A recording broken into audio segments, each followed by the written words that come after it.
Buenas noches a todos y bienvenidos a esta iglesia parroquial de Nuestra Señora de la Asunción, donde continuamos con el ciclo de conferencias que hemos preparado con motivo del 75 aniversario de la proclamación del dogma, siendo este uno de los tres pilares fundamentales, junto a los cultos y las actividades culturales que han estructurado este programa. Escucharemos hoy, como he dicho anteriormente, la tercera de las conferencias catequéticas a las que asistimos este año, que se titula Las verdades dogmáticas de la Santísima Virgen en la liturgia de la Iglesia Católica, impartida por el Reverendo Señor don Francisco José Gordón Pérez, párroco de Nuestra Señora de Consolación de Cazalla de la Sierra.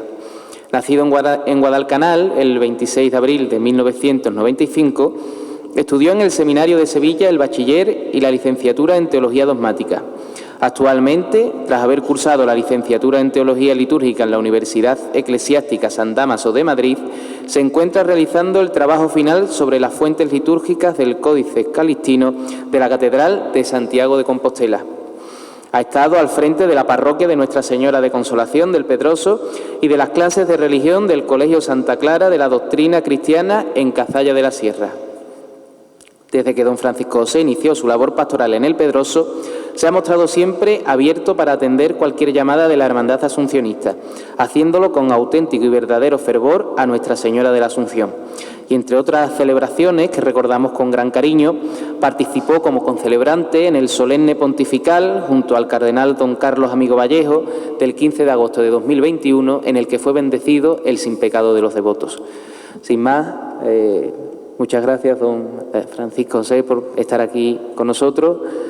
Nos acompañan en la mesa, además, don Manuel, nuestro párroco, al que agradecemos pues su colaboración en todos los actos que estamos llevando a cabo, y hoy especialmente porque sin ella y sin su sí no estaríamos hoy aquí, y a José Antonio, el hermano mayor, que un día más está con nosotros. Así que, sin más, le cedo la palabra a don Francisco José.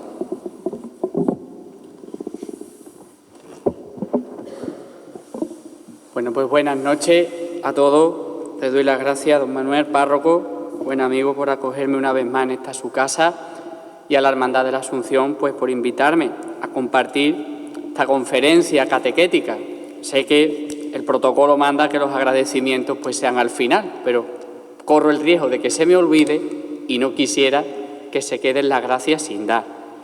Bueno, pues decirle lo primero, como han dicho, que quizá pues en la diócesis de Sevilla hay sacerdotes compañeros pues mucho más preparados para impartirles lo que yo les voy a comentar esta tarde.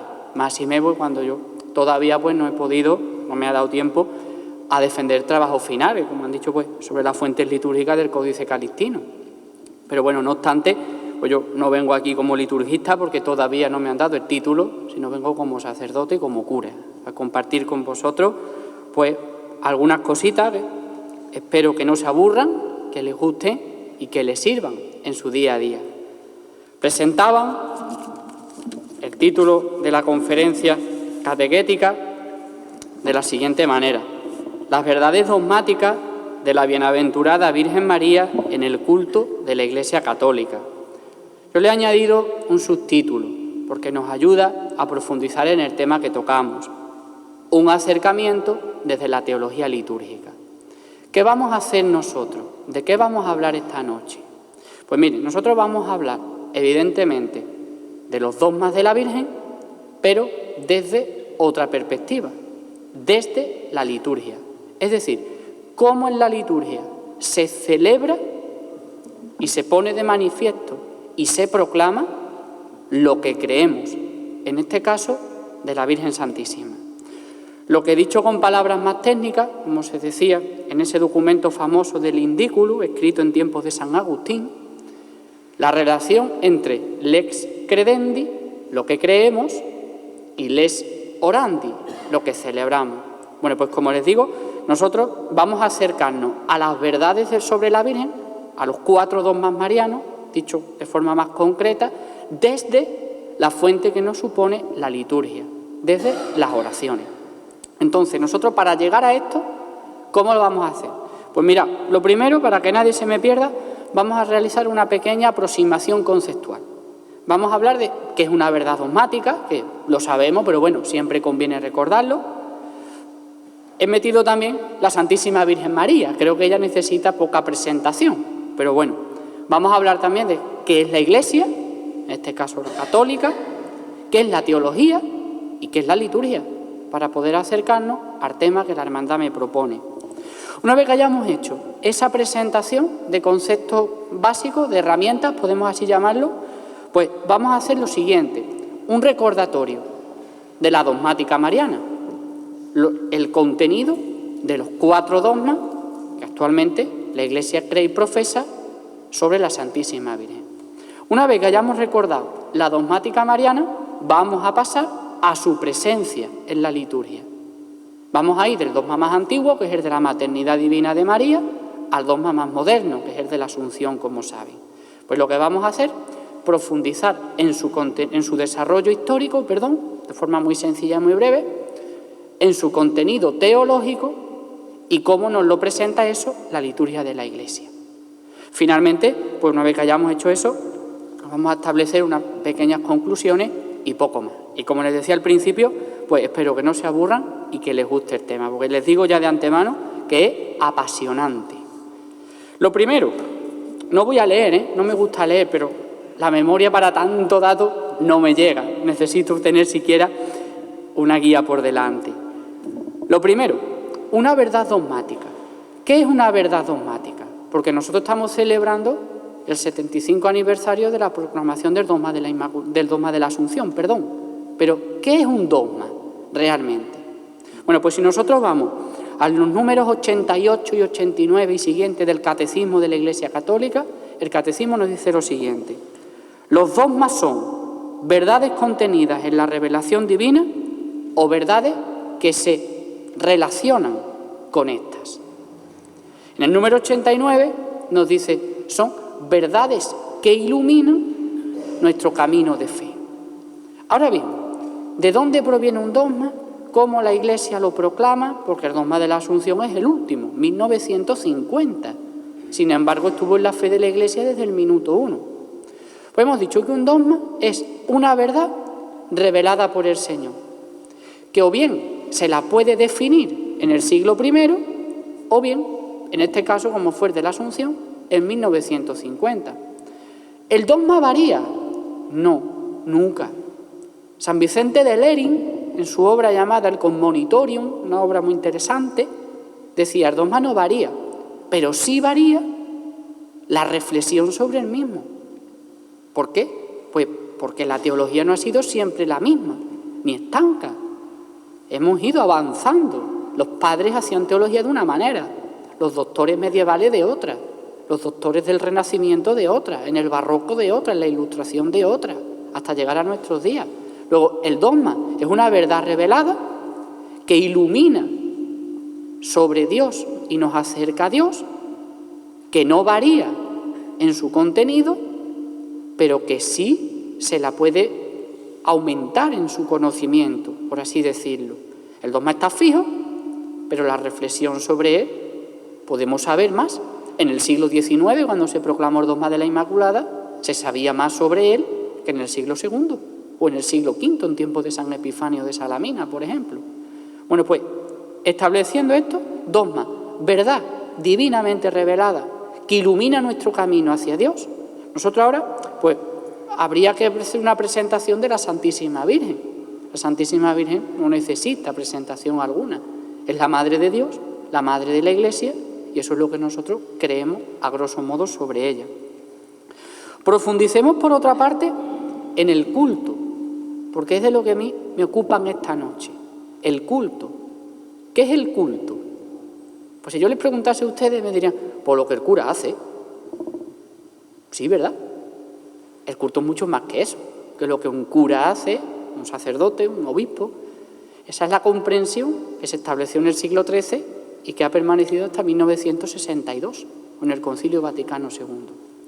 Culto viene del latín, colere, es un supino, además, que significa de forma muy sencilla servicio a Dios, servicio a la divinidad, en ese sentido, porque no solo hay culto en la Iglesia Católica, hay otra serie de cultos. De ahí podrán ustedes adivinar la relación entre culto y liturgia. ¿Son sinónimos? Sí. ¿Son lo mismo? Hay que precisar las cosas. La liturgia es el culto, pero es mucho más que eso. Se ejerce en el culto, pero no es solo eso. Luego, culto es un acto de servicio que se ofrece a Dios. Culto implica rito, en ese sentido. La forma canónica de realizarlo. Se ha establecido por el derecho, establecido por el misal, por el sacramentario o por la autoridad pertinente. Pero culto, eso. Servicio que se ofrece a Dios, que implica un rito, una ritualidad y un conjunto, pues, de vestiduras, de elementos cultuales, como ustedes conocen bien. Si nosotros profundizamos en el concepto de la Iglesia, pues no le voy a preguntar, porque cuando lo hago en mi parroquia, sé que a la gente algunas veces se ponen nerviosos, no pregunto. Pero si yo les preguntara a vosotros qué es la Iglesia, me la definirían de la siguiente manera. Pues la Iglesia es el Papa, los obispos, los curas por debajo, los diáconos y el cristianito medio en la base, como si fuese una pirámide de la sociedad estamental. El Concilio Vaticano II, en la Lumen Gentium, la Constitución sobre la Iglesia, nos dice que esa no es la eclesiología correcta y nos ofrece la correcta. La Iglesia, nos dice el Concilio Vaticano II, dice, es en Cristo veluti sacramentum, como un sacramento. No es que sea el octavo sacramento, son 7 y el sextenario está cerrado, desde los tiempos de Santo Tomás de Aquino, además. Pero nos dice el concilio, la Iglesia es en Cristo como un sacramento, o sea, un signo o instrumento de la unión íntima con Dios y de la unidad de todo el género humano. Luego, la Iglesia, siguiendo los textos de Pío XII, en la encíclica Mystici Corporis Christi, preciosa, creo que es de 1947, si la memoria no me falla, que es el texto que subyace en Lumen Gentium, la Iglesia es el pueblo de Dios, el cuerpo de Cristo, el templo del Espíritu Santo, y es como una especie de canal o de sacramento por donde llega a nosotros Dios y nosotros llegamos a Dios. Después se explica de una forma muy gráfica. Yo a mis feligreses en catequesis se lo explico con una metáfora, o con una imagen, mejor dicho, con una metáfora. Imaginen la rueda de una bicicleta. Y si me escucha algún profesor de eclesiología, que no se tire de las orejas. La eclesiología contemporánea, el tratado, la comprensión que la Iglesia tiene de sí misma, la podemos comparar con la rueda de una bicicleta. En el centro del eje, Cristo. Y en torno a Cristo, los distintos radios. El Papa, cardenales, que no forman parte de la jerarquía en ese aspecto, al menos a nivel sacramental. El Papa, los obispos, los diáconos y todo el pueblo de Dios, porque la eclesiología no se entiende de forma ya piramidal y sí, como les digo, de forma circular, con este ejemplo de la rueda, por ejemplo. Cristo en medio y en torno a él los radios, los cristianos, cada uno con su vocación concreta y específica. El Papa con su ministerio, el obispo con el suyo, el cura con el suyo, el diácono con el suyo y el pueblo de Dios, los laicos bautizados, con el suyo. No es una pirámide, sino que es una comprensión circular de la eclesiología. Y la Iglesia es eso, es como ese sacramento a través del cual Dios llega a nosotros y nosotros llegamos a Dios. Si les gusta el tema, pueden leerse en internet Lumen Gentium número 1. Y expresa bellísimamente lo que yo les estoy exponiendo. Si aclaramos otro concepto que es importante tenerlo más o menos en mente, nosotros vamos a hablar aquí de teología litúrgica y de teología dogmática. ¿Qué es la teología? Theos, logos, en griego.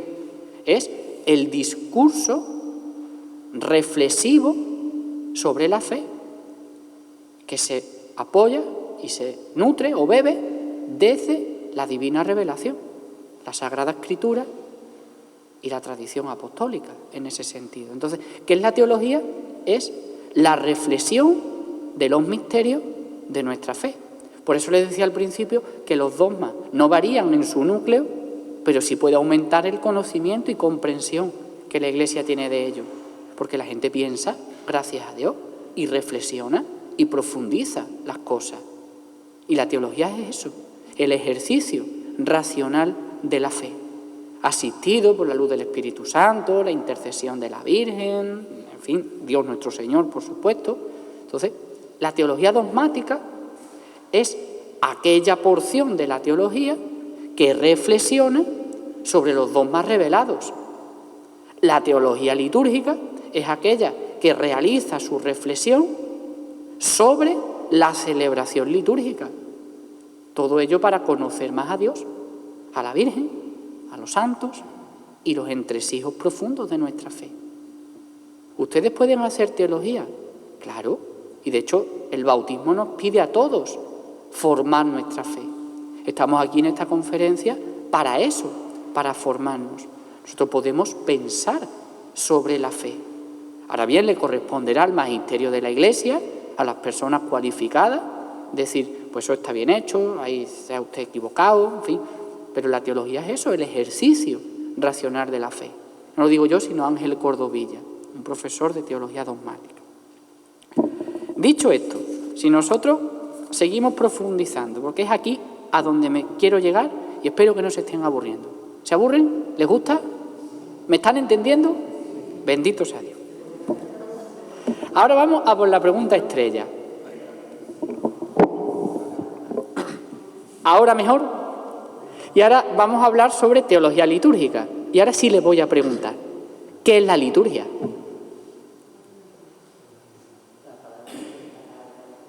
Palabra de Dios, palabra de Jesús, han dicho ustedes por ahí, más cosas.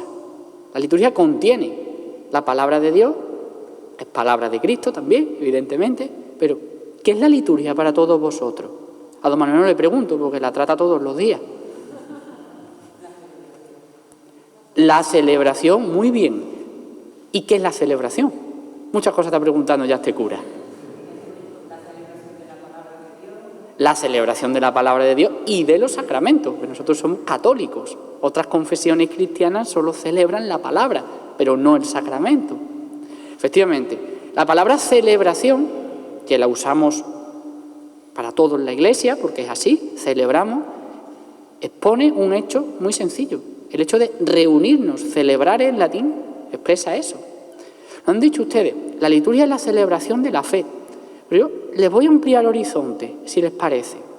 Miren ustedes, la liturgia ha sido difícil de expresar en qué consiste, porque en el siglo XIII se abordó su estudio desde el ámbito moral, lo que se debe a Dios, o desde el ámbito canónico, cómo se tiene que hacer. El cura, para que diga la misa, tiene que hacer esto, esto y esto, si no es válida o inválida. O si no lo hace así, así, así, es pecado mortal o pecado venial. Entonces, la reflexión sobre la liturgia, en el arco de tiempo que media entre el siglo XIII y el siglo XX, ha estado metida o en el Tratado de Moral, Teología Moral y Fundamentales, o en el Tratado de Derecho Canónico, en ese sentido. Entonces, ha sido el movimiento litúrgico en el siglo XX, Pío XII es uno de los que están ahí punteros en él, pero otros tantos. Todo esto comienza la conferencia del Congreso de Asís y demás, pero en el arco que va entre 1900, un poquito antes, 1870, 80, hasta 1962, se ha revitalizado ese ejercicio racional de la fe desde la liturgia, que en tiempos de los santos padres, los primeros cristianos, la liturgia era el locus theologicus fundamentalis, es decir, el lugar teológico fundamental, para pensar sobre Dios, para reflexionar sobre Dios. ¿Cómo lo hacían? Desde la celebración. Bueno, pues dicho esto, el Concilio Vaticano II saca la liturgia de ese rinconcito del Tratado de Moral o del Tratado de Derecho y le devuelve su estatus propio. Y nos dice el Concilio Vaticano II lo siguiente. Precioso el número 7 de Sacrosanctum Concilium, si a alguien le gusta. La liturgia es el ejercicio del sacerdocio de Jesucristo, Madre de Dios. ¿Y eso qué es? Pues lo van a entender ustedes enseguida. piensen cuando vienen a misa. Un sacerdote preside, o un obispo, depende, y ustedes están ante el altar. El sacerdote actualiza a Cristo cabeza y vosotros, situados ante el altar, no pasiva, sino activamente, hacen presente a Cristo cuerpo. Y la unión de la cabeza con el cuerpo se hace presente el Cristo total, nos dice San Agustín. Y ahí se ejerce el sacerdocio de Jesucristo. Porque, bueno, ¿en qué consiste el sacerdocio? Que esa es otra pregunta que se pueden hacer. Pues nos dice San Juan de Ávila en el siglo XVI, de forma muy sencilla. El oficio sacerdotal consiste en hablarle a Dios de los hombres y a los hombres de Dios. Eso es lo que acontece en la liturgia. Tiene dos dimensiones. Alabanza a Dios mediante el culto, santificación de los hombres, de la gracia que brota de la celebración. ¿Lo entiende esto de las dos dimensiones? Ejercicio del sacerdocio de Jesucristo. La Iglesia entera, Cristo representado en el sacerdote y el pueblo, cuerpo, hablan a Dios de los hombres y a los hombres de Dios. Dios es alabado y los hombres somos santificados. Y nos sigue presentando alguna profundización más el número 7 de Sacrosantum Concilium. Ya nos ha dicho, la liturgia es el ejercicio del sacerdocio de Jesucristo. Y podemos preguntarnos, ¿cómo se realiza? Y nos responde el concilio. Mediante signos sensibles, los cuales significan, y cada uno a su manera, realizan la santificación del hombre. Mediante signos sensibles, agua, pan, vino, flor, luz, incienso. Dios se sirve de los elementos para entrar en contacto con nosotros, para Él ser alabado y nosotros santificados. Y nos podemos seguir preguntando, bueno, ¿y dentro de la liturgia qué es lo que ocurre? Pues miren, nos dice de nuevo la Iglesia, se ejerce la obra de la redención humana. Antes de echar luz que hago la de al lado en misa, cualquier cosilla que puede dejarse para después, esto nos pone los pelos de punta, si me permiten la expresión. En la liturgia se ejerce la obra de la redención humana. Pregúntale qué va a poner de comer un poquito después de misa, ¿no? No entre el Evangelio y la homilía. En fin, para que ustedes no se aburran, simplemente. ¿Qué ocurre en la liturgia? Ejercicio de la obra de la redención humana, perfecta glorificación de Dios, de modo que el cuerpo místico de Jesucristo, es decir, la cabeza y los miembros, ejerce el culto público íntegro. En consecuencia, toda celebración litúrgica, por ser obra de Cristo sacerdote y de su cuerpo, que es la Iglesia, es acción sagrada por excelencia, cuya eficacia, con el mismo título y en el mismo grado, no la iguala ninguna otra acción de la Iglesia. Realmente, en esta obra tan grande, por la que Dios es perfectamente glorificado y los hombres santificados, Cristo asocia siempre consigo a su amadísima esposa, la Iglesia, que invoca a su Señor y por él tributa culto al Padre Eterno. Es la definición mejor que tenemos actualmente sobre liturgia. Ejercicio del sacerdocio de Jesucristo. Cuando celebramos, se actualiza y se realiza la obra de la redención humana, como Cristo asociando a sí mismo a su Iglesia, lo cual nos llega a través de elementos sensibles, agua, pan, vino, cera, incienso, luz. Y eso es el culto público íntegro de la Iglesia. Ninguna otra acción la iguala ni la equipara.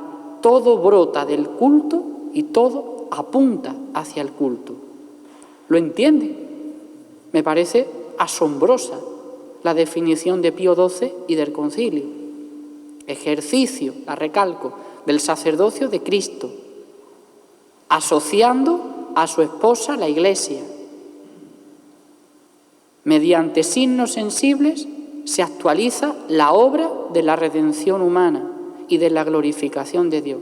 Ninguna otra cosa que hacemos en la Iglesia es superior a ella. Y todo apunta a ella. Eso es la liturgia. Ahora bien, cada uno en el lugar que le corresponda. Porque hay una gran diferencia entre participar de la liturgia e intervenir en la liturgia. Se dice mucho, sobre todo en los ambientes de los niños, en las catequesis, en las misas con los niños, es que los niños tienen que participar mucho.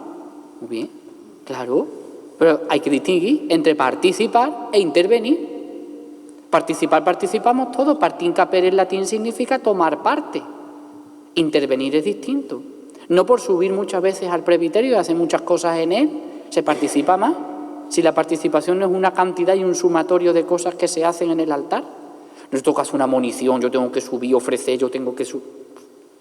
Benedicto XVI, en Espíritu de la Liturgia, citando a Romano Guardini, también en Espíritu de la Liturgia nos dice: la participación litúrgica es interior. Y después están las intervenciones. Interviene el cantor, interviene el lector, interviene el salmista, interviene el acólito, interviene el organista, interviene la persona que va a hacer algo. Pero la participación será más y mejor cuanto más interior sea, no cuanto más cosas hagamos. Eso es importante distinguirlo.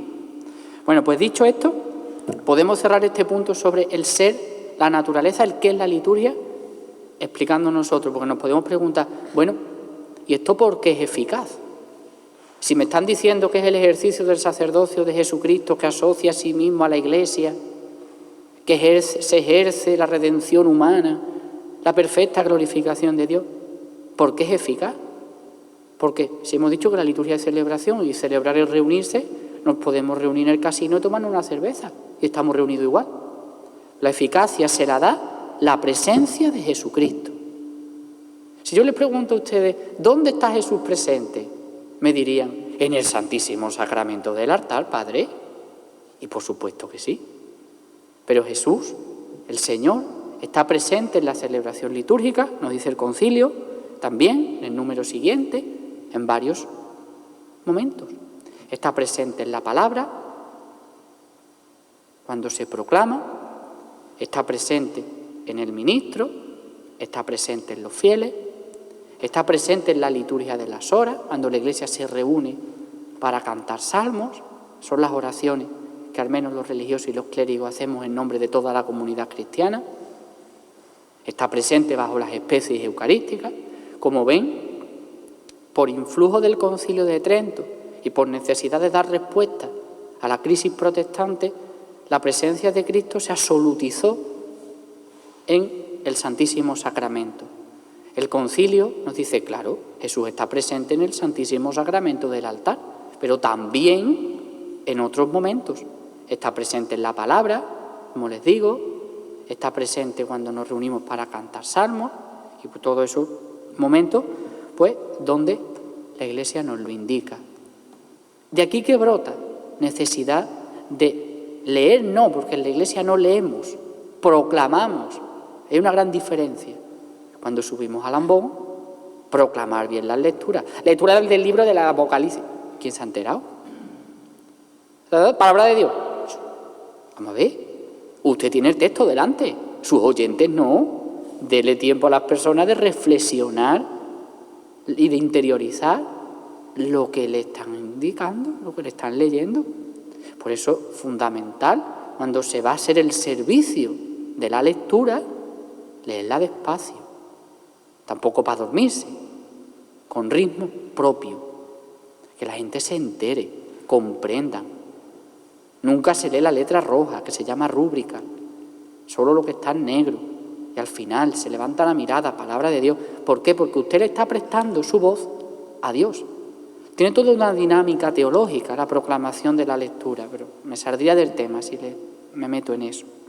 Yo creo que con esto hemos dejado claro qué es un dogma, lo que son las verdades dogmáticas, cómo reflexionamos sobre ellas, la teología, bien en la vertiente dogmática, en la vertiente litúrgica.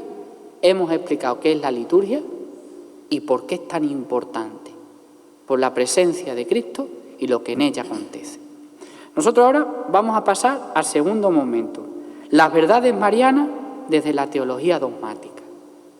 Bueno, pues, ¿qué nos dice la teología dogmática sobre la Virgen? Bueno, pues aquí estoy siguiendo, si a alguien le gusta, a un autor alemán, que que se llama Schiven o Schiven, como cada uno lo quiera llamar, pero es más científico Schiven. La teología dogmática es aquella reflexión sobre la fe que incide en lo que Dios nos ha revelado. Clásicamente, esta teología, esta forma de reflexionar de la fe, se ha dividido en el tratado de Dios Trino, de Cristo Redentor y de los sacramentos, más o menos. Nosotros nos vamos a acercar a lo que nos dice la Iglesia en la razón, en el ejercicio de su razón pensante, de su fe, sobre la Virgen. Antes de entrar, tenemos que dejar claro una cosa. La teología es, como hemos dicho al principio, ejercicio de la fe con el razonamiento. Pero ¿de dónde bebe? Lo he dicho antes, de la palabra de Dios y de la tradición. ¿Vale? Nosotros no se me ocurre, vamos a reflexionar sobre la cruz del órgano y hacemos todo un tratado, pero no tiene fundamento científico ni religioso. Palabra de Dios y tradición. Bueno, pues, ¿qué nos dice la teología sobre los dogmas de la Virgen? Tenemos 4. El más antiguo, el de la maternidad divina de María, como saben. Ese se proclama en el Concilio de Éfeso, en el siglo V, en medio de una controversia sobre el ser de Cristo, sobre la divinidad de Cristo y sobre su forma. Le sigue el dogma de la virginidad perpetua de María, que se proclama en el primer concilio de Letrán, en el siglo VII, más o menos. Le sigue mucho después el dogma de la Inmaculada y se termina con el dogma de la Asunción en 1950. De forma muy breve, el dogma de la maternidad divina de María, ¿qué proclama?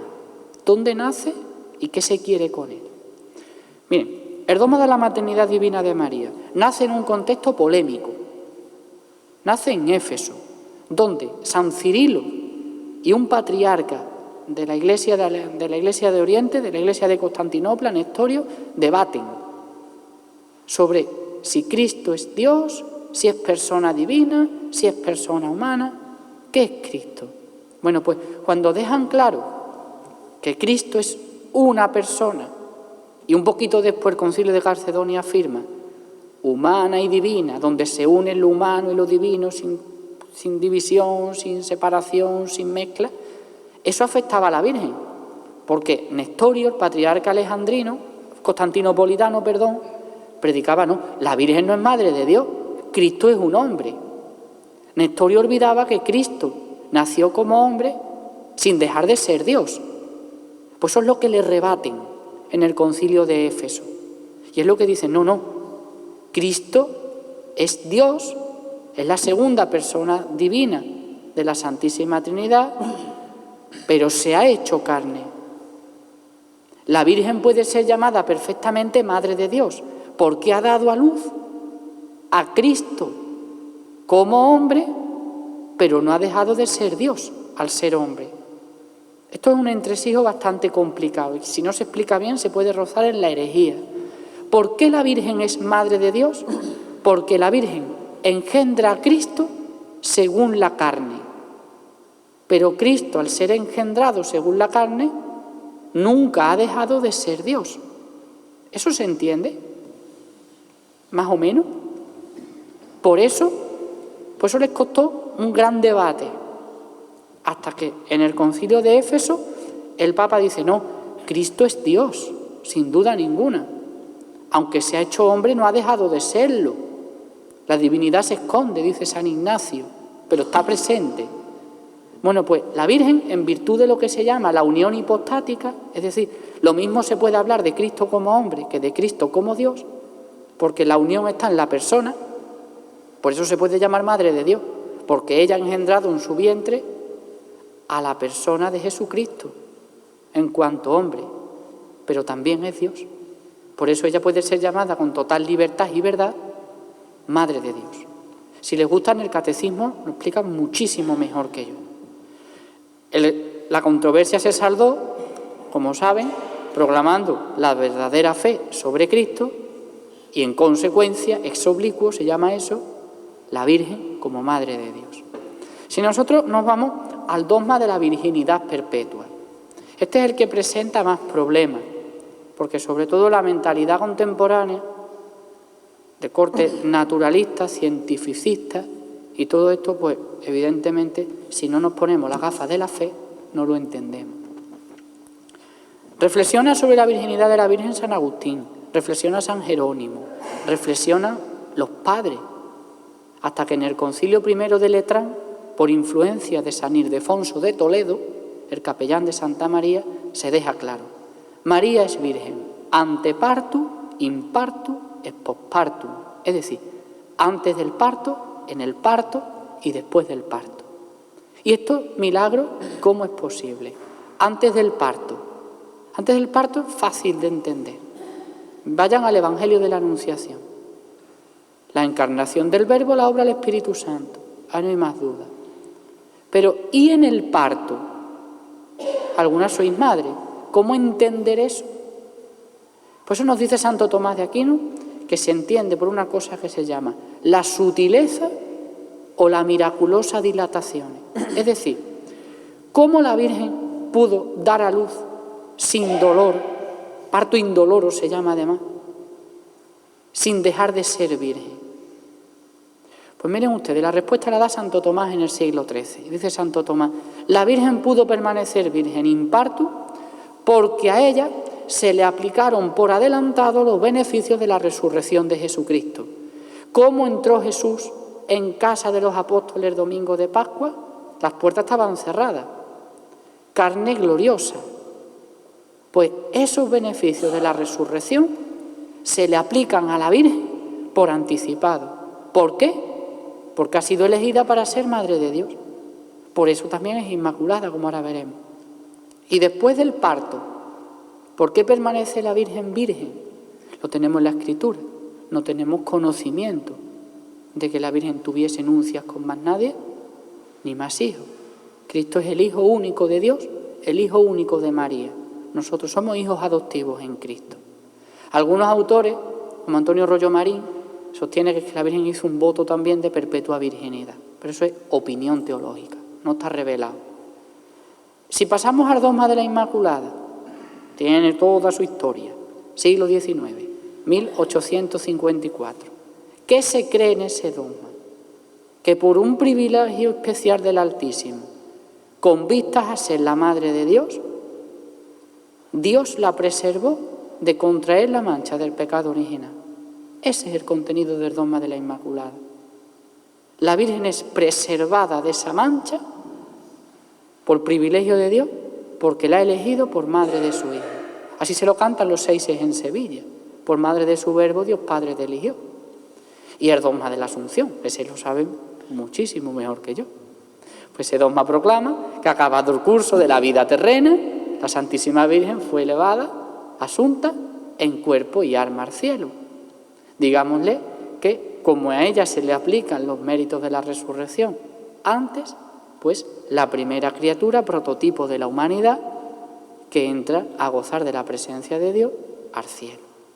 Dicho de forma muy sencilla, pudiéramos hablar mucho más, estos son los 4 dogmas de la Virgen. Si ustedes entienden bien el de la maternidad divina, entienden bien los otros 3. Si yerran en el de la maternidad divina, no entenderán nunca los otros 3. Y sí, aunque fuera de la Iglesia lo niegue, la Virgen permaneció virgen antes, durante y después del parto. Y si alguien tiene capacidad teológica de esa altura, que debata con San Agustín en el cielo o con otros tantos autores eclesiásticos como San Ildefonso de Toledo. Bueno, espero que no estén demasiado cansados. Nosotros ahora vamos a dar un paseo por la presencia de la dogmática mariana en la liturgia. Lex orandi, hemos dicho, liturgia, contiene la lex credendi. ¿Cómo? ¿Dónde vamos nosotros a ver esto? ¿Cuál es nuestra fuente de estudio? ¿En qué libro estudio yo esto? Pues nosotros, para encontrar, los dogmas en la celebración, no tenemos más fuente ni menos que los libros litúrgicos. ¿Qué es un libro litúrgico? Ustedes verán que don Manuel usa un libro así gordo que se llama Misale Romanum, el Misal Romano, rojo. El de la sede, en azul. los leccionarios. ¿Qué es un libro litúrgico? Un libro litúrgico es aquel que ha sido hecho para la celebración y que contiene la eucología, que se llama, los textos propios para la celebración. Los libros litúrgicos han ido pasando por distintas etapas. La primera etapa de la Iglesia, hasta el siglo III más o menos, las oraciones eran improvisadas. Las hacía el celebrante, improvisadas. Tiempo de la creatividad se llama eso. Hablo siempre del rito romano, claro, que es el nuestro. ¿Qué pasa? Que a veces los había con más formación y curas con menos formación. Algunos lo expresaban mejor y otros pues cometían errores. Entonces dijo la Iglesia y el Papa, no, las oraciones todas iguales, las mismas. Así es garantía de ortodoxia, garantía de comunión, garantía de espiritualidad, de fe, de moral y de todo esto. Y se pasa a las fórmulas fijas. Y nacen así en Roma los grandes sacramentarios, que podríamos decir que son los abuelos del misal. Así tenemos el sacramentario veronense, llamado propiamente Collectio Misarum de Verona, es un elenco de oraciones del celebrante de la Iglesia de Roma, apareció en Verona en el siglo XVIII y demás en la Biblioteca Capitular. Tenemos un poquito después el sacramentario gelasiano, el desarrollo del gelasiano en 6 o 7 más durante el siglo VIII en Francia y finalmente el sacramentario gregoriano. Y así hemos pasado de la etapa de la creatividad libre de las oraciones a las oraciones fijas, la liturgia romana llamada clásica. Llega la Edad Media, la decadencia bajo medieval, porque ya si la liturgia primera en Roma han hecho grandes figuras como San León, el Papa Gelasio, el Papa Vigilio, ya en la Edad Media es repetir estilos. Sí, se hace liturgia, se componen oraciones, pero ya estaba todo en el sacramentario veronense, en la Collectio Misarum de Verona, en el gelasiano, en el gregoriano, y así llega el siglo XIII y dicen los franciscanos, yo como voy a evangelizar por Europa con 7 o 8 libros, hermana mía, porque piensen que teníamos un libro por ministerio, el leccionario para el lector, el gradual para el cantor, el sacramentario para el celebrante, el antifonario para no sé quién. Había muchos libros litúrgicos que hoy el concilio los ha recuperado y ha recuperado los ministerios, el lector, el cantor, el salmista. Pero en el siglo XIII, dicen los franciscanos, yo necesito una síntesis de todo. ¿Y qué tengo? El misal plenario. Se deja el sacramentario y nace el misal. Y es muy bonito esto además, porque nace el misal como un compendio. El misal ya contiene un antifonario, un leccionario, un evangeliario, un sacramentario, tiene un ritual, tiene todo lo propio para las oraciones. Y así tenemos los misales más famosos de la historia.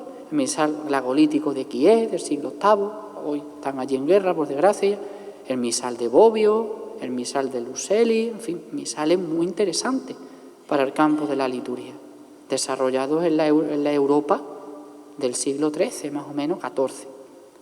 Llegamos al Concilio de Trento, el Papa manda hacer un misal nuevo reformado y lo que hace es reformar el misal medieval y poco más. Y así estamos hasta el Concilio Vaticano II, con distintas reediciones, pero llegamos hasta hoy. Y hoy tenemos, pues, nosotros la tercera edición típica de Pablo VI. ¿Qué ha cambiado?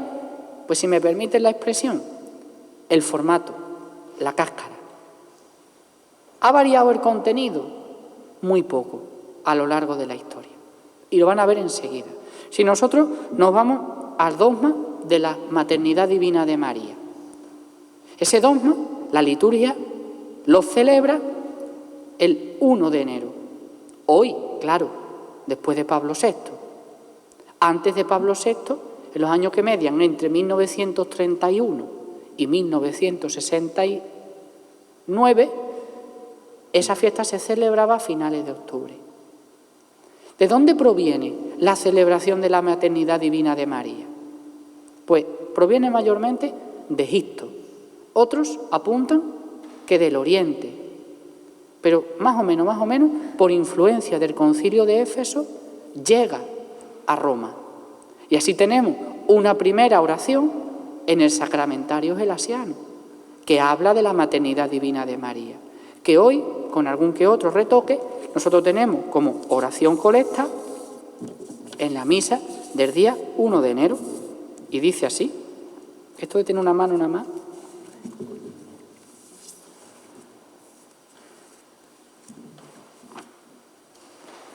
Oh Dios, que por la maternidad virginal de Santa María entregaste a los hombres los bienes de la salvación eterna, concédenos experimentar la intercesión de aquella por quien hemos merecido recibir al autor de la vida, tu Hijo nuestro Señor Jesucristo. Esta oración contiene, en síntesis, toda la doctrina sobre la maternidad divina de María.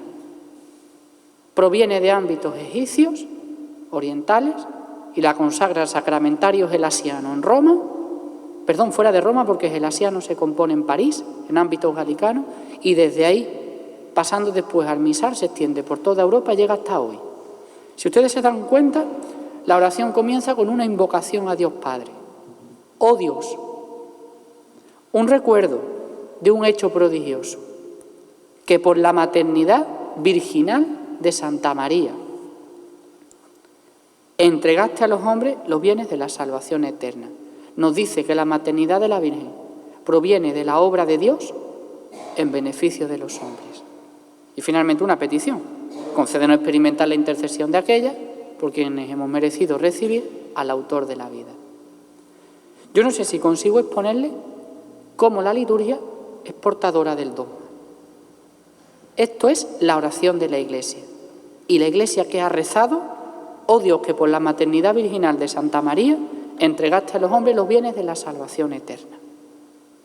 La maternidad de María proviene de Dios en beneficio de los hombres y de ella ha nacido el autor de la vida. ¿No es esto acaso el contenido del dogma de la divina maternidad? Pues de este modo la liturgia es portadora del dogma. No entro en analizar la oración de las ofrendas y la poscomunión porque nos extendería demasiado. Además, este día las lecturas hacen alusión precisamente a eso. En el Evangelio se lee Lucas 2. La primera es la bendición de los pueblos del libro de los Números, por ejemplo. Es curioso porque esta fiesta, hay que saberla entender, esta fiesta entra en Roma como la fiesta de la Dei para Virgo María, de la Virgen Madre de Dios. Pero con el devenir de la Edad Media es sustituida por la fiesta de la Circuncisio Domini, de la circuncisión del Señor y de la imposición del nombre. Nuestros abuelos se acordarán que el 1 de enero, y no tantos abuelos, muchos de nosotros seguimos celebrando los Manueles el 1 de enero. Bueno, pues primero el 1 de enero se celebró la maternidad de María, después se celebró la circuncisión y la imposición del nombre, y Pío XI, en 1931, conmemorando el 15º aniversario del Concilio de Éfeso, introduce de nuevo la fiesta para octubre, que era el día que concluyó el Concilio de Éfeso. Pablo VI se la lleva de nuevo al 1 de enero. Y es que esta fiesta del 1 de enero, que para nosotros es día de precepto, además, tiene primeras vísperas, se puede cumplir el precepto la tarde anterior, y oficio propio en la liturgia de las horas. Esta fiesta ha estado siempre ligada en los ritos orientales a la Navidad. Los ritos coptos, los ritos bizantinos, la colocan algunos el 26 de diciembre. Para nosotros, el rito romano, ese día es San Esteban, protomártir. Pero por ese influjo de ponerla en la Navidad, entró en Roma. Y la reforma litúrgica dijo, no, la octava de Navidad termina con la fiesta de Santa María, la más antigua además. Si nosotros pasamos a la fiesta de la Inmaculada, la fiesta de la Inmaculada tiene un desarrollo histórico muy curioso, porque si controvertido fue el dogma, más controvertida fue la liturgia. La fiesta de la Inmaculada, que para nosotros es el 8 de diciembre, proviene del Oriente cristiano. Y es curioso esto, porque en Oriente se celebra una fiesta llamada la Concepción de Ana el 9 de diciembre. Fíjense, 9 de diciembre. 9 meses después es 8 de septiembre, nacimiento de Santa María. Después cada pueblo pues le ha dado una advocación concreta. Pero fíjense cómo la liturgia busca la realidad histórica en ese aspecto. Bueno, pues esa fiesta de la Inmaculada, de la Concepción de Ana, en Oriente se celebra con todo garbo y solemnidad, y cuando pasamos al segundo milenio, se viene, emigra a Occidente, a Europa, y comienza a celebrarse en Inglaterra. Viene la invasión normanda y se la cargan. Y cuando pasa toda la vorágine de la invasión normanda, florece. Incluso, fíjense, el gran San Bernardo la frena. Y a los canónigos de Lyon le escribe una carta, se llama Epístola Canonicus Lugdunensis. Y le dice que no, que eso no se puede celebrar. Que cómo se va a celebrar si la Virgen ha nacido de Ana y de Joaquín. Piensen que debajo no estaba madura la comprensión del dogma de la Inmaculada. Dice San Bernardo, no, ¿cómo vamos a celebrar la concepción de la Virgen? La Virgen ha sido santificada en el vientre de Santa Ana, que sigue el pensamiento de San Gregorio Nacianceno, por otra parte. Procataraceusa, se dice eso en griego. Bueno, pues la escuela franciscana reflexiona, Dun Scoto defiende el dogma, Santo Tomás lo niega, pero hay que ver esto, no es que qué malo es Santo Tomás que no quiere a la Inmaculada, no, es que no estaba madura la reflexión del dogma. Otros textos marianos de Santo Tomás son bellísimos.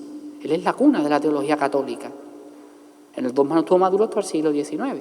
Bueno, pues desde ahí, desde Francia, al final consiguen implantarla y entra en el misal del siglo XIII con los franciscanos. Hay un papa, no recuerdo exactamente su nombre, pero es el que la manda, no es que la mande, sino que da permiso a la orden franciscana para que celebren la fiesta de la Concepción de Santa María Virgen. ¿Cómo se extiende la fiesta por Europa? Muy fácil. Si a los franciscanos le dan permiso para celebrar esa fiesta y ellos son los que extienden el misal, ¿quién ha extendido la fiesta de la Inmaculada por Europa? Los franciscanos. A ti te lo permito, pero es que resulta que el misal que se extiende es el tuyo. Aprovechando que el Pisuerga pasa por Valladolid, nace la fiesta de la Inmaculada. Además, incluso hay un teólogo a quien se le encarga el oficio propio. El oficio son las oraciones. Finalmente, Sixto IV, en 1477, escribirá la bula Cumpra Excelsa. Y en esa bula queda consagrada la fiesta, no el dogma. La fiesta. Expresión de ello, por ejemplo, un bello manuscrito, que hay en la Catedral de Santiago de Compostela, que es el Breviario de Miranda, donde se contienen los primeros textos ex professo realizados para la fiesta de la Inmaculada. Como les digo, a los franciscanos se lo permiten, como ellos difunden el misal, pues a ellos se les debe la difusión de la fiesta. Surgen las disputas teológicas, para arriba para abajo llegamos al siglo XVI. El Papa Paulo IV antes dice, miren ustedes, no se peleen más y no reflexionen. Y queda la cuestión de la Inmaculada congelada prácticamente 2 siglos. De hecho, el misal de San Pío V de 1570, que es el padrino del misal de Pablo VI, no toma los textos que habían sido compuestos en el siglo XV para el oficio de la Inmaculada, sino que toma los textos de la Natividad de la Virgen, el día 8. No será hasta nuestros días cuando tengamos los textos de la Inmaculada reformados y traducidos, más o menos como los primitivos del siglo XV, con aportaciones. El prefacio, por ejemplo, de esa fiesta no solo canta el misterio de la Inmaculada, sino que lo asocia a la Iglesia, su bella esposa, sin mancha ni arruga, y es hermosa esa composición. ¿Cómo expone el dogma de la Inmaculada la liturgia? Pues lo hemos visto igual que hemos hecho antes, con el dogma de la maternidad divina. Nosotros lo vamos a hacer ahora con el dogma de la Inmaculada.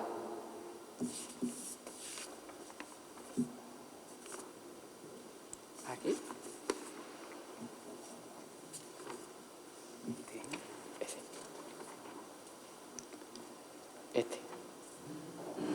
La oración colecta dice: oh Dios, que por la concepción inmaculada de la Virgen preparaste a tu Hijo una digna morada. Oh Dios, de nuevo, invocación al Padre, que por la concepción inmaculada preparaste una digna morada. ¿Cuál es el contenido del dogma de la Inmaculada? Que la Virgen ha sido elegida para ser el arca de la nueva alianza. Luego, de nuevo, en 3 palabras, la liturgia recoge el contenido del dogma. Oh Dios, que por la concepción inmaculada de la Virgen preparaste a tu Hijo una digna morada. Concédenos, por sus méritos, llegar a ti sin mancha ni arruga. Algo semejante, dice la oración. La liturgia, en 3 palabras, concentra el dogma. Y la Asunción, que este es el que más nos atrae, sobre todo a vosotros, aquí en Cantillana. Bueno, pues el dogma de la Asunción, como saben, es el último en ser formulado y ser proclamado por Pío XII. Repicaban las campanas con alegría el 1 de noviembre de 1950. ¿Desde cuándo se celebra la Asunción en la Iglesia? Desde el minuto 1. Aunque dicho de forma más científica, más o menos desde el siglo V. La fiesta de la Asunción tiene un desarrollo histórico hermosísimo, hermanos. Aparte de que está realizada con mimbres orientales, la fiesta de la Asunción nace en Jerusalén. Es una de las fiestas llamadas jerosolimitanas de la Virgen. Nace la fiesta del Adormicio, la fiesta de la Asunción, la fiesta de la Natividad, la fiesta de la Presentación, en Jerusalén. Después se extiende al oriente, a Bizancio, a Constantinopla y demás. Y lo que tienen las guerras, vienen los persas y los monjes del oriente emigran a Roma. Con ellos el Papa Sergio, de origen oriental, valga la redundancia, que es el que le da entrada y cabida en Roma. Entonces, la fiesta de la Asunción nace en Jerusalén. Nace concretamente por la difusión popular del apócrifo de la muerte, dormición de María. ¿Vale? Entonces, en torno a esa difusión, hay una iglesia muy cerquita de Jerusalén donde comienza a celebrarse eso, a realizarse una celebración que recuerda o que tiene como contenido los últimos días de la Virgen. Pues de esa pequeña iglesita de Jerusalén, que comienzan a celebrar esa fiesta recordando los últimos días de la Virgen, avalada por la difusión, por así decirlo, de ese apócrifo, pasa la fiesta a Oriente. En Oriente coge todo lo que tiene que coger. Himnos, homilías, eucología. En Oriente la adornan todo lo que pueden. Romano el Meloda, el Contagion y montones de poemas, de oraciones, de cánticos. Y desde allí pasa por la emigración de los monjes a Roma. En Roma entra más o menos en el siglo V. Y en Roma entra de forma muy escueta. Roma asume la fiesta, pero no su forma. Roma elabora sus oraciones. Pero claro, la fiesta viene de Oriente, tiene muchísimos mimbres orientales. Famosa es, por ejemplo, la colecta veneranda nobis, que es la colecta latina de la misa del día de la Asunción, en el misal. Bueno, pues desde allí, en Roma, el Papa Sergio dota esta fiesta de su vigilia. Además, es una de las fiestas más antiguas, que está precedida por una misa de vigilia y prescrito un ayuno. El Papa Sergio, además, bizantino de origen, la dota de una procesión de letanías hacia la iglesia de Santa María, en ese sentido, y encontramos una celebración con misa de vigilia, con misa del día. Y así entra pues en el sacramentario gelasiano, en el sacramentario gregoriano y en los misales medievales, como ya les he dicho, hasta llegar a nuestros días. La fiesta de la Asunción sigue como fiesta, igual que pasó con la de la Inmaculada. Entra en el misal se difunde, se esparce la fiesta, pero no se ha proclamado el dogma. Pero ahí está el sentido de fe de la Iglesia. Entonces llegamos al Concilio de Trento y en la época postridentina se la dota incluso de octava. La reforma de Pablo VI le suprime la octava, pero sí permanece la misa de vigilia y la misa del día. Ambas misas, en sus textos, que ponen de manifiesto el dogma de la Asunción. Las lecturas de la misa de vigilia, por ejemplo, la primera es del libro de las Crónicas, En esa lectura se habla de la prefiguración de la Virgen como arca de la nueva alianza. La primera lectura del día de la Asunción es del libro del Apocalipsis. En esa lectura se contempla a la Iglesia y por el principio de recirculación mariana a María, valga la redundancia, con la gloria del cielo, coronada de 2 estrellas, con la luna bajo sus pies, son la proclamación escriturística del dogma. Acuérdense que proclamábamos en el dogma que la Virgen, acabado el trance de su vida terrena, fue asunta en cuerpo y alma a los cielos. Y así nos lo canta la colecta de esa misa. Dice así: Dios todopoderoso y eterno. Invocación a Dios con 2 atributos: todopoderoso y eterno, que has elevado en cuerpo y alma a la gloria del cielo a la Inmaculada Virgen María, Madre de tu Hijo. ¿Se puede sintetizar mejor la dogmática mariana en una oración de 4 líneas?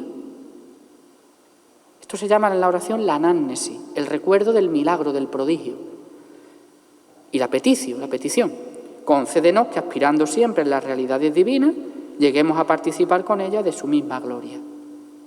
¿Ven ustedes cómo la liturgia no es algo exclusivo de clérigos? Es propio de toda la Iglesia. ¿Cómo se concentra en 4 líneas toda la esencia de la dogmática mariana? Dios todopoderoso y eterno, que has elevado en cuerpo y alma a la gloria del cielo a la Inmaculada, 1, Virgen María, 2, Madre de tu unigénito, de tu Hijo, 3. Y antes la Asunción, 4 líneas. Lo mismo veríamos si realizamos la descripción de la colecta y de la oración postcomunión. En el prefacio ocurre lo mismo. Y por ir terminando, quiero que se canse. Y el dogma de la virginidad perpetua no tiene una misa propia. No celebramos este día la misa de la virginidad de María. El dogma de la virginidad perpetua, atraviesa indisolublemente todas las celebraciones marianas. Les podría poner de ejemplo, por ejemplo, un prefacio. El prefacio de la maternidad de la Virgen. El prefacio es el texto que se canta o se debería de cantar, en su defecto rezar, antes de la plegaria eucarística. El prefacio comienza con el diálogo introductorio, el famoso Señor esté con vosotros, ya se me acordaba, y con tu espíritu, Sursum Corda, el famoso Sursum Corda, levantemos el corazón, demos gracias al Señor nuestro Dios. Bueno, el prefacio tiene un inicio, donde en verdad es justo y necesario, nuestro deber y salvación darte gracias, siempre y en todo lugar. Después tiene un tronco, donde se le da gracias a Dios por el prodigio que sea. Y finalmente un final que se llama el escatocolo, que une a los ángeles, a los santos y a la jerarquía del cielo. En este prefacio les hago referencia de la maternidad de la Virgen, que es el número 1, dice, se da gracias, porque ella concibió a tu único Hijo, por obra del Espíritu Santo. Dogma de la virginidad perpetua. Sin perder la gloria de su virginidad. Dogma de la virginidad después del parto. Derramó sobre el mundo la luz eterna. Nacimiento de Jesucristo. Dogma de la maternidad divina. Por él los ángeles alaban tu gloria. Te adoran las dominaciones y tiemblan las potestades. Los cielos, sus virtudes y los santos serafines te celebran unidos en común alegría. Permítenos asociarnos a sus voces. De nuevo, asociados. La liturgia ha alabado a Dios, ha expresado el dogma, en este caso los 4, aunque el de la Inmaculada lo ha expresado de forma un poco más peculiar, y nos ha introducido de nuevo en la oración.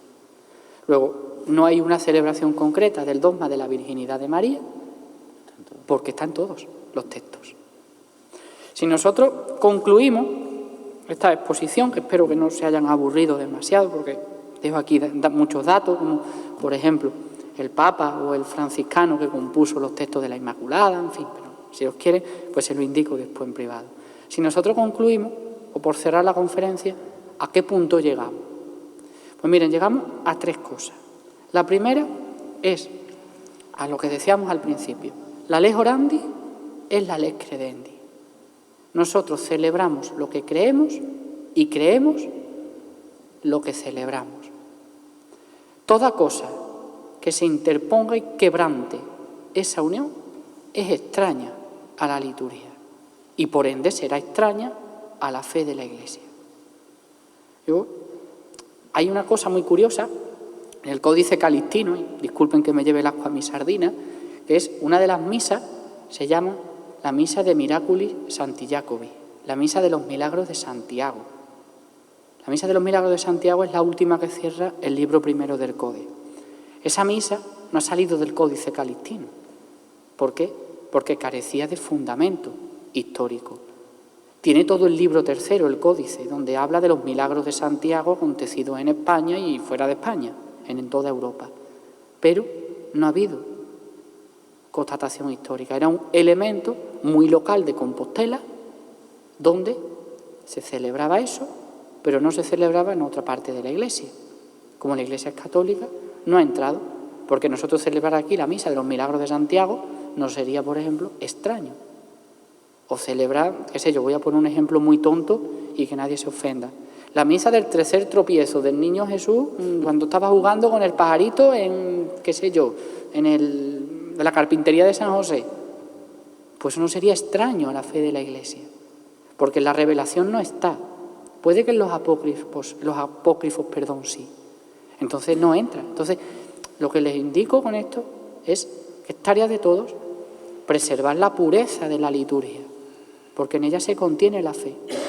Trastocar la liturgia es cargarnos la fe de la Iglesia. ¿Significa eso que tenemos que ser rubricistas al máximo? ¿Cumplirlo todo de forma rígida? Cumplirlo todo sí, pero con el espíritu de la Iglesia, espíritu pastoral, espíritu espiritual, valga la redundancia. Luego la rúbrica, sí porque sí, no. Entonces, esta exposición nos deja como conclusión eso. La ley, lo que creemos, es lo que celebramos. Y celebramos lo que creemos. Meter ahí algo extraño es ajeno a la fe de la Iglesia. Incluso la sensibilidad de la gente se dan cuenta.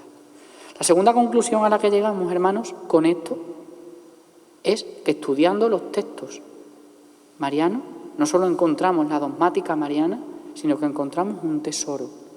Y es que la mariología litúrgica se ha hecho durante toda la historia en comunión la Iglesia de Oriente y de Occidente. Yo he hecho alusión a los textos de la tercera edición típica del Misal Romano en castellano. Para que esta presentación fuese más seria y más científica, tendría que haber traído los textos latinos, pero entonces tendríamos que debatir más tiempo. Pero cuando analizamos los textos latinos, sobre todo los antiguos, vemos el influjo del Oriente. Porque esto lo ha escrito un papa, a lo mejor, pero ese papa se ha servido de un himno que se canta en la Catedral de Santa Sofía de Constantinopla, o de un himno, o de un verso, que es un tropo que se cantaba en Jerusalén. Hago alusiones, son cánticos breves, los himnos, los tropos y todo eso, sobre todo los tropos son cánticos breves. La liturgia, en este aspecto, la mariología litúrgica se ha hecho y es ejemplo de comunión entre la Iglesia de Oriente y de Occidente. Y podrán ustedes poner de relieve y podrán apreciar cómo la gente en la antigüedad viajaba tanto o más que nosotros. Porque como un libro que se hace por una celebración en Roma, como es el Sacramentario Gelasiano, llega a copiarse en un monasterio cerca de París en el siglo VII, pues ahí tenemos la respuesta en la historia. A modo de cierre, pues, ¿qué les diría? Lo que les decía al principio. En Sevilla hay personas expertas en esto.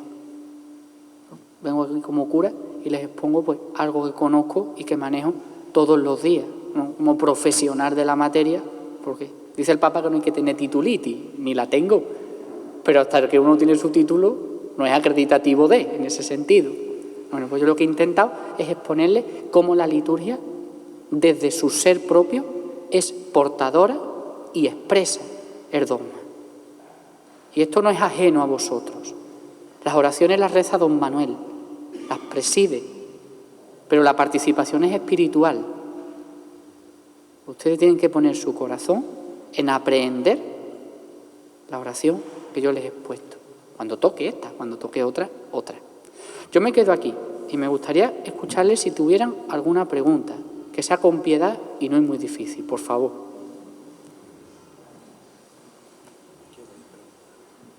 ¿Alguna cosita que a ustedes les resulte curioso?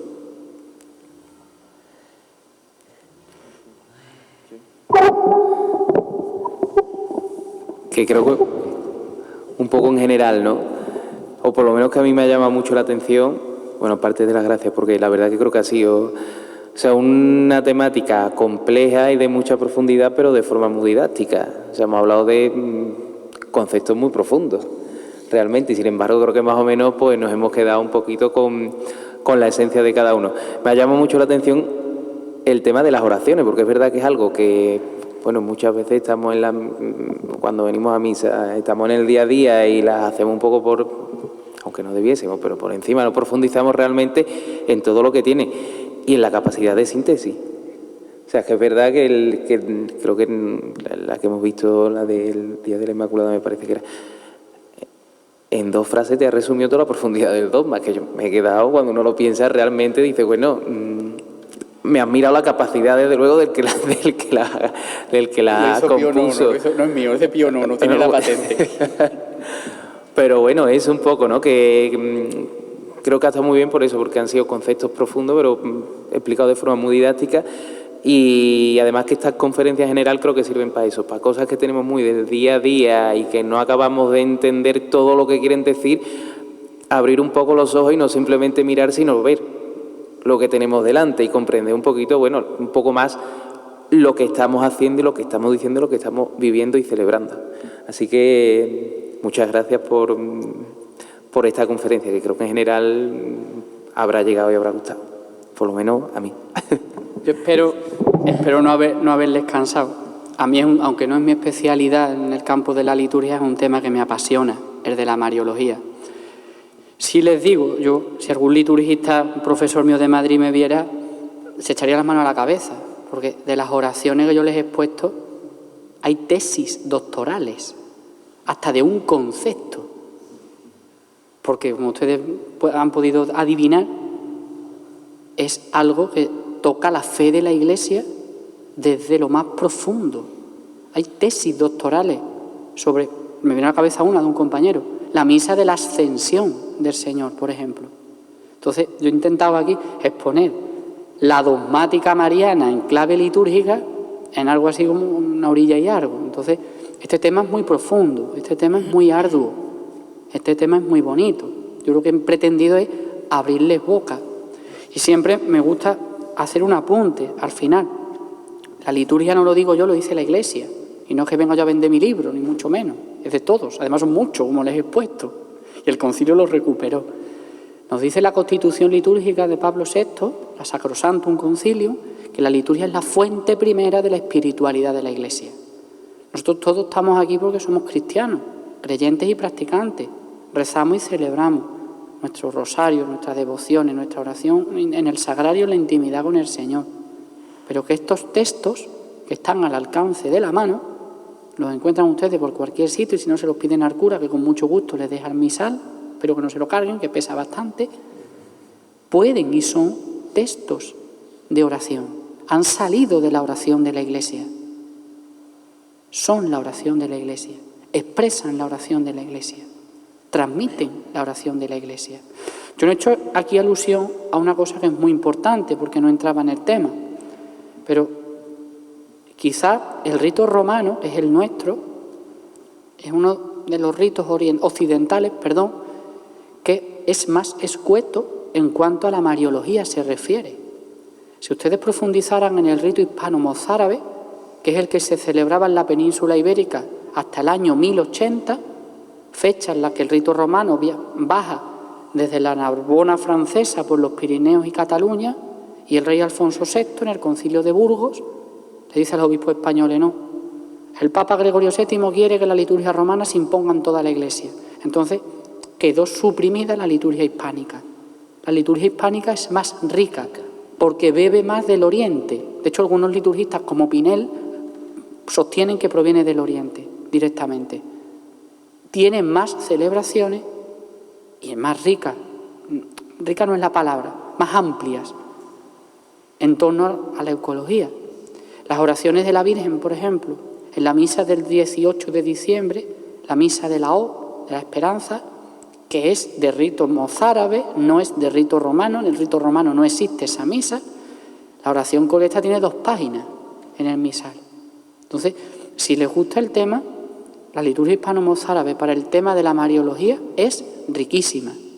El rito romano también, pero con la sobriedad escueta que caracteriza al rito romano. Si a alguien le gusta, pues cuadernillos como este, del Centro de Pastoral Litúrgica, los encuentran ustedes por Amazon incluso. Son muy baratitos, 6-7 euros. Pues explican y profundizan en estas cosas. Son una colección de 200 y pico. Yo he traído hoy el pertinente al tema. Pero si les gusta, lo pueden buscar por internet y se forman perfectamente en este tema. Yo sin más, no les canso más. Si hay alguna pregunta la resuelvo. Si no, pues le doy las gracias al párroco, a la hermandad, a los que están a través de internet participando, y si algo no lo he expresado o explicado plenamente bien, que el Señor me perdone. Mi intención era acogerme a la fe de la Iglesia en todo momento, y si así lo hemos hecho, pues al Señor le doy gracias, y a todos vosotros. Buenas noches.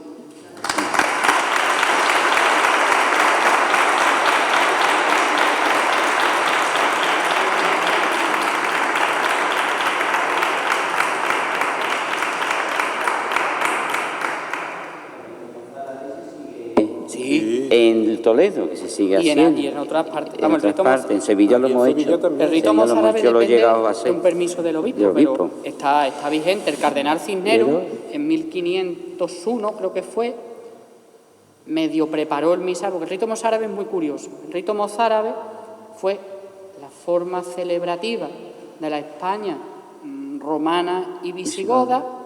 Tiene 4 grandes sedes compositivas de la liturgia: Tarragona, Barcelona, Sevilla y Toledo. ¿Qué pasa? Que cuando se suprime por el rito romano, el rey, Alfonso VI, lo llama la supersticio toledana, lo llamaba superstición toledana, pero permitió que en 6 parroquias de Toledo se celebrase ese rito. Entonces hubo un canónigo de la Catedral de Toledo, Ortiz, que recabó los manuscritos, y el cardenal Cisneros editó un misal. Ese misal lo arregló el cardenal Lorenzana en el siglo XVIII, y hasta llegar a nuestros días, los estudiosos de este rito, pues, con la aprobación de la Iglesia, evidentemente, gozamos del misal hispano-mozárabe. Y hay celebraciones con permisos de los obispos y con sacerdotes que saben hacerlas, pues, según acontecimientos y según momentos a lo largo, pues, de toda España. En Sevilla las hay a menudo, en la catedral, creo, en San Isidoro, sobre todo ligadas a las grandes celebraciones de ese rito. El libro más hermoso y completo que se conserva es el Antifonario Mozárabe de León. Es una joya. Lo llaman, de hecho, la joya de los antifonarios latinos, Lebrú y otros estudiosos del mismo. Si les gusta el tema, es apasionante. Pero Gregorio VII pidió que se impusiera el rito romano en España. Y es el nuestro, con lo cual es el que tenemos y celebramos con él. Bueno, pues agradezco a mi párroco, porque eres mi párroco. Eso es cierto. Claro, de Cazalla, cuando voy allí, él es mi párroco. Pues esta conferencia tan esplendorosa y tan rica en las cosas que nos ha enseñado. Yo te agradezco de corazón. Bueno, pues nos despedimos de la Virgen. Nos despedimos de la Virgen. Que ella nos acompañe siempre.